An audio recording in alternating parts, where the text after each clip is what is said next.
Hello, my amazing fifth graders, and anyone else who's wanting to listen to this video. I'm going to pick up at our time slot here in chapter 2, right here.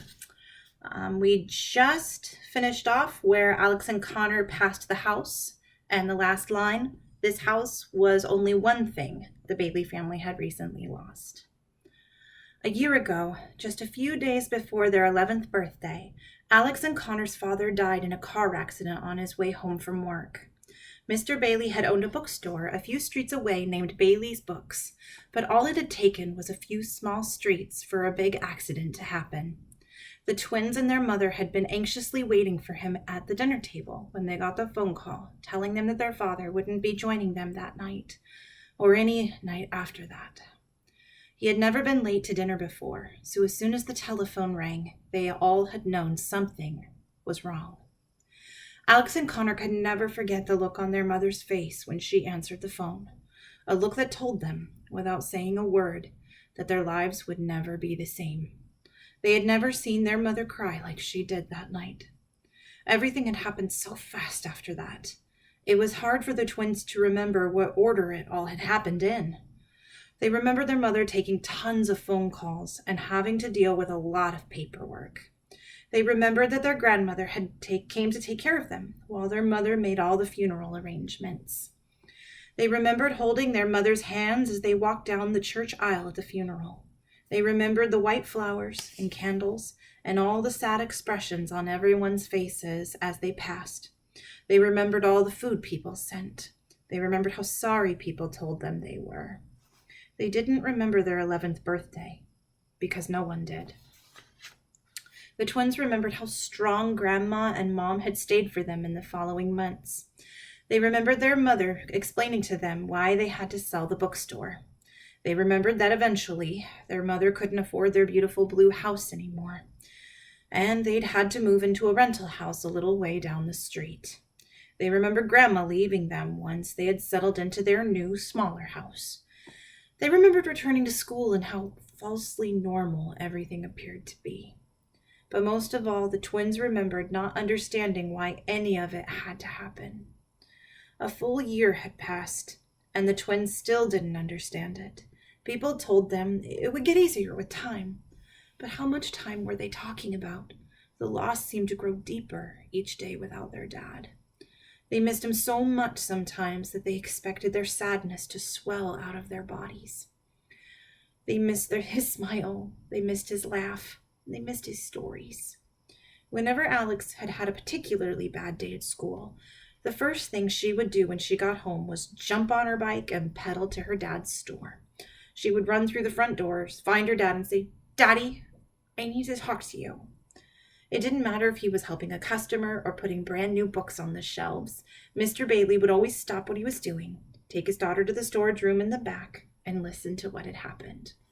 "What's the matter, sweetheart?" he would ask with big, concerned eyes.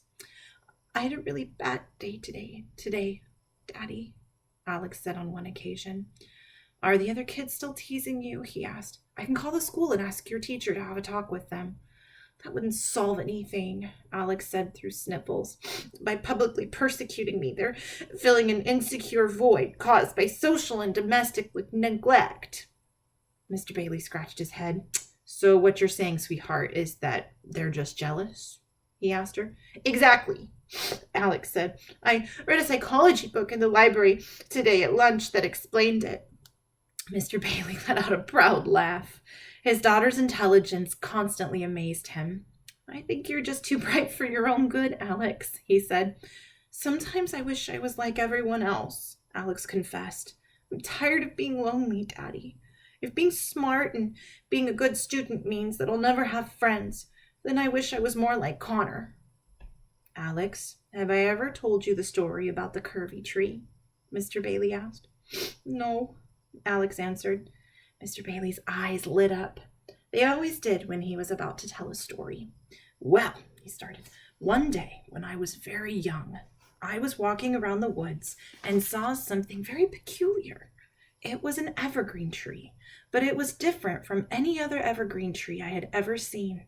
Instead of growing straight out of the ground, Its trunk curved and wound in circles like a large vine. How? Alex asked, utterly entranced. That isn't possible. Evergreens don't grow like that. Perhaps someone forgot to tell that to the tree, Mr. Bailey said. Anyway, one day the loggers came and cut down every single tree in that area except for the curvy tree. Why? Alex asked. Because they figured it was unusable, Mr. Bailey answered.